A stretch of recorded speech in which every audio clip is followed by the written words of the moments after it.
Allah Subhanahu wa taala berfirman, "Qul Allah, ya Muhammad, katakan Allah. Summa zarhum fi khawdihim yal'abun." Kemudian biarkan orang lain hati mereka itu lalai. Qulillah, ya Muhammad, engkau sebut Allah. Qul Allah. Jadi qul Allah ni bukan qul huwallah. Kalau qul huwallah, katakan huwallah. Jadi bolehnya kita menyebut huwallah, huwallah, huwallah. Sebab Allah Ta'ala qul huwallah, sebutlah huwallah. Jadi kalau kita zikir huwallah, huwallah, huwallah, memang ada ayat dia suruh sebut huwallah. Menyebut Allah, qul Allah. Qul Allah, ya Muhammad, sebutlah Allah.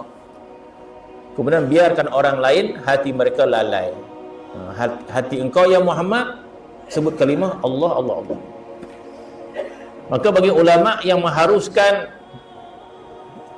menyebut nama Allah semata-mata tanpa ada digandingkan dengan yang lain, maka hujah yang sangat kuatlah. Hujah yang kuat.